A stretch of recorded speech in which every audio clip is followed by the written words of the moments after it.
আসসালামু আলাইকুম, আসাদুল্লাহ বলছি। তো আজকে গুরুত্বপূর্ণ কিছু কথা বলবো। আমি আন্তরিকভাবে দুঃখিত, ইউটিউবে গত মানে প্রায় 10-11 দিন যাবৎ কোনো কন্টেন্ট দিতে পারতেছে না এই মেডিকেল ভর্তির স্টুডেন্টদের, যারা প্রাইভেটে আর্মি মেডিকেল কলেজে, প্রাইভেট মেডিকেল কলেজে ডেন্টালে ভর্তি হবো। তো আজকে আমি সংক্ষিপ্ত আকারে কিছু তথ্য দিয়ে দিচ্ছি। আর্মি মেডিকেল কলেজের 5টা আর্মি মেডিকেল কলেজে কিন্তু অ্যাপ্লিকেশন শুরু হয়ে গেছে।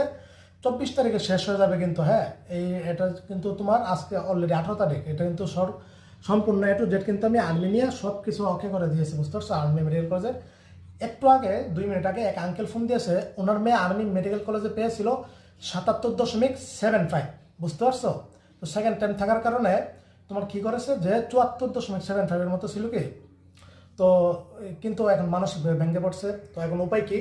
তো দেখো যে আমরা জানি যে আর্ম ফোর্সের 3য় ওয়েটিং লিস্ট দিছে, সেখানে আমরা দেখলাম যে 77 পর্যন্ত কাটমার্ক ছিল। 3য় ওয়েটিং থেকে কয়জন চান্স পেয়েছে? 3য় ওয়েটিং থেকে মাত্র 15 জন চান্স পেয়েছে, বুঝতে পারছো। আর 2য় ওয়েটিং থেকে আমরা দেখেছিলাম প্রায় 56 জনের মতো চান্স পেয়েছিল। চতুর্থ ওয়েটিং থেকে দেখবা যে সর্বোচ্চ আরো 8-10 জন পাইতে পারে কি। এভাবে পঞ্চম ওয়েটিং পর্যন্ত সম্ভবত দেয়, পঞ্চম ষষ্ঠ। তো যাও, যদি সিট ফাঁকা থাকে আর্মি মেডিকেল কলেজের এখন এই যে ছাত্রীটা, ওর উপায় কি? অথবা অন্যান্য তোমাদের যাদের এরকম স্কোর, যেমন কয়েকদিন আগে আরও 2-3 জন জানিয়েছো, তারা 79 পেয়েছিল আর্ম ফোর্স মেডিকেল কলেজে, কিন্তু চান্স হয়নি। ওই যে সেকেন্ড টাইম হিসেবে তোমার 3 কাটা যাওয়ার পরে। তো এখন তো 77 পর্যন্ত কাটমার্কে, সেটা সর্বোচ্চ 75-76 মধ্যে থাকতে পারে, বুঝতে পারছো। আরও 2টা ওয়েটিং লিস্ট দিতে পারে, অথবা 3টা যদি সিট ফাঁকা থাকে, বুঝতে পারছো। আর্ম ফোর্সে মানে 5টা ওয়েটিং লিস্ট দেয়। তো যাও, এখন আর্মি মেডিকেল কলেজের তোমার অ্যাপ্লিকেশন করতে হবে। তো মেধা অসচ্ছল কোটা একটা অপশন আছে, আর হচ্ছে মানে জেনারেল কোটা অপশন আছে। 5টাতে তুমি যে কোনো একটাতে আবেদন করতে হবে। মেধা কোটা আবেদন করলে জেনারেল কোটাকে পারবে না, জেনারেল কোটা আবেদন করলে মেধা কোটায় পারবে না, বুঝতে পারছো।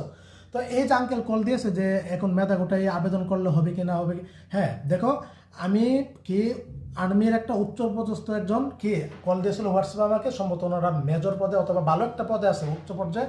তো একটা আপডেট পেয়েছি, আলহামদুলিল্লাহ, খুবই ভালো লাগতেছে। আর্মিদের কোনো মানে আর্মি কর্মকর্তা যারা ছেলে সন্তান আছে, ওদেরকে মেধা কোটায় ঢুকাবে না। মেধা কোটায় এবার এবছর থেকে মেধা কোটায় মানে কি মানে এই সুযোগ দিয়েছে 5%। 5%-এ 15 জন হচ্ছে চান্স পাবে। আর্মি 5টা মেডিকেল কলেজে, আর নেভিতে হচ্ছে 3 জন, এই মোট 18 জন চান্স পাবে, বুঝতে পারছো। এখানে আর্মি কোনো ছেলে সন্তান ঢুকাবে না, এটা একটা ভালো অপশন। তার মানে জেনারেল কোটায় সাধারণ মানুষরা কিন্তু এগুলোতে চান্স পাবে। তোমরা অ্যাপ্লিকেশন করো, 5টাতে এককভাবে, 6টাতে এককভাবে অ্যাপ্লিকেশন করো। ইনশাল্লাহ যারা 77, 78, 79 আছে, ওদের ইনশাল্লাহ হয়ে যাবে। যদি তোমার কি অসচ্ছলতার ক্রাইটেরিয়া থেকে 40 মার্কে 40টাকে যদি মোটামুটি কিছু মিল থাকে তোমার, তাহলে কিন্তু তোমার চান্সটা অতি সহজে হয়ে যাবে। আবেদন আসা অ্যাপ্লিকেশন করে রাখো আর্মি মেডিকেল কলেজের জন্য। বাকিরা আল্লাহ ভরসা, ইনশাল্লাহ চান্স হয়ে যাবে ইনশাল্লাহ, বুঝতে পারছো।